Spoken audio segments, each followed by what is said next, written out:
Oui, bon, bonjour. Bonjour, Est-ce que vous pouvez vous présenter? je m'appelle Carlos Julián Niño, je suis colombien et voilà, ça fait une dizaine d'années que je suis en France, 8 ans à Rennes.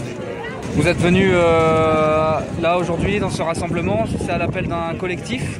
C'est tout à fait, oui, c'est à l'appel d'un collectif. En fait, on s'est dit, nous Colombiens rennais, qu'il fallait faire quelque chose par rapport à la situation qui est en train d'avoir lieu en Colombie. Donc, le but étant d'informer un peu parce qu'on ne reçoit pas trop d'informations. Depuis une semaine, il y a des manifs et puis une grosse répression étatique. Et donc on est sur presque une cinquantaine de personnes mortes, une centaine de personnes disparues, un peu plus, et puis plus de 1000 personnes blessées. Et puis une répression qui ne s'arrête pas en fait, avec des coupures d'internet pour que les gens ne puissent pas partager des informations, avec des traquages la nuit dans des quartiers populaires par la police, avec la sortie des militaires dans les rues. Et donc voilà, c'est une situation assez compliquée qu'on voulait un peu faire entendre en fait, là à Rennes aujourd'hui. Vous pouvez nous expliquer d'où ça vient? Quel a été le début, le déclenchement de le ces déclenchement, violences? en fait, ça a été une réforme fiscale qui sont voulu passer là suite à la pandémie, que le gouvernement d'Iván Duque, il s'appelle, c'est un gars, un président de droite, voire extrême droite, dans les dauphins d'un ancien président Uribe, Álvaro Uribe, et qui a porté des politiques très répressives et très à droite et très militaristes également.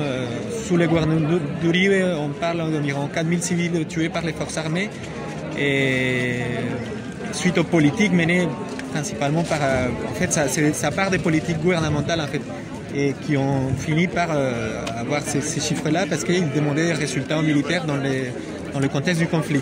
Et donc ces présidents-là viennent justement de cet héritage politique et donc ils ont voulu passer une réforme fiscale à la sortie de pandémie qui allait taxer les gens qui étaient les classes moyennes basses. Ils disaient taxer les gens qui gagnaient environ $400 par mois alors que les SMIC en Colombie il est d'environ $200 par mois et tout en supprimant des impôts plus riches, notamment je pense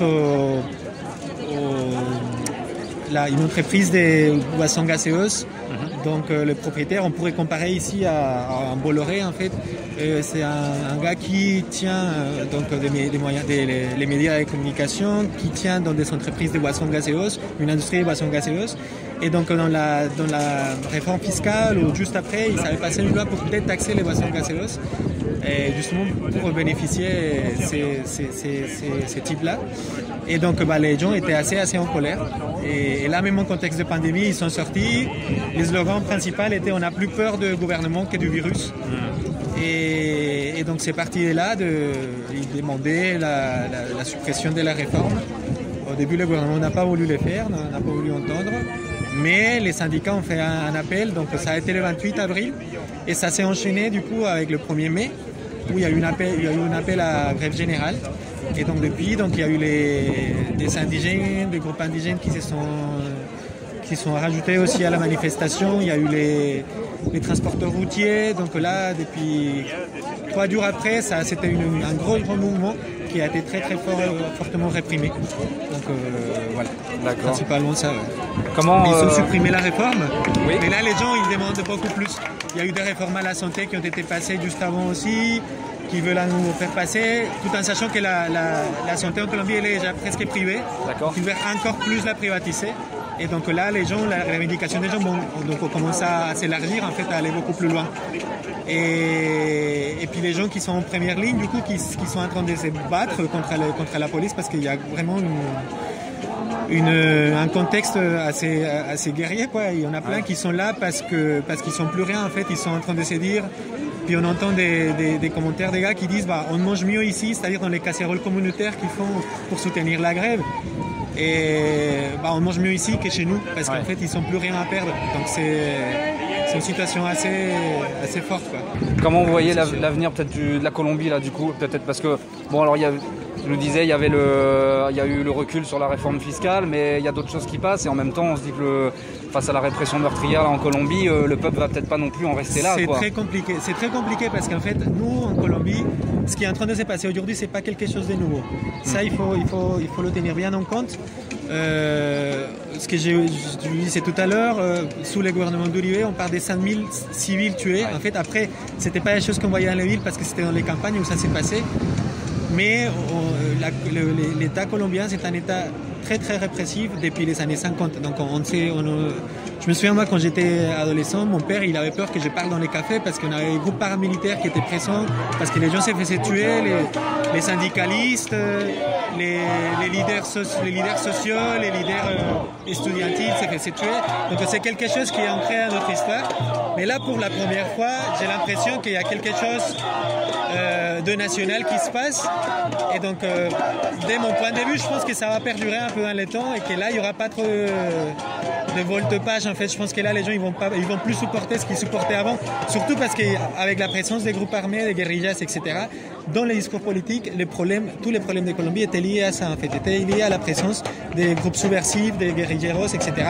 Depuis les signatures des accords de paix, c'est sorti du discours ça. Et en fait, les gens, là, ils se rendent compte que c'était pas ça le problème, en fait.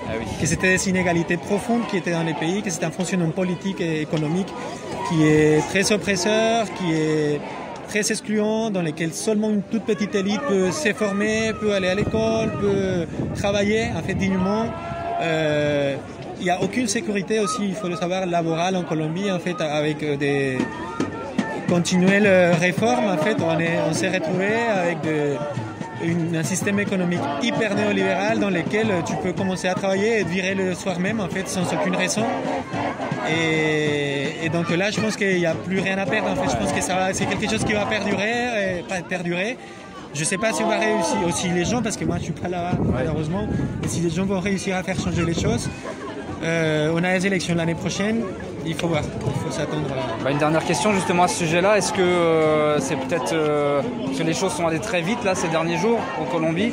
Est-ce que d'ores et déjà il y a une réaction, disons plus ou moins unitaire de forces politiques syndicales, sur un plan peut-être un peu plus législatif ou autre? Est-ce qu'il y a quelque chose de plus politique pour prendre peut-être en main ou accompagner justement le mouvement populaire en Colombie? Est-ce que ça se passe ou peut-être pas encore? Justement, en fait, ils sont peur. Ce matin, j'ai écouté un gars à l'Assemblée, en fait, un député de Bogota, parce qu'il y a eu un mouvement. Et puis après, bon, j'ai discuté ça, bon, je vous après, mais du coup, il parlait parce qu'ils sont peur, en fait, les forces législatives, donc ils sont le pouvoir législatif, il est aussi contrôlé par les mêmes partis gouvernementaux, en fait.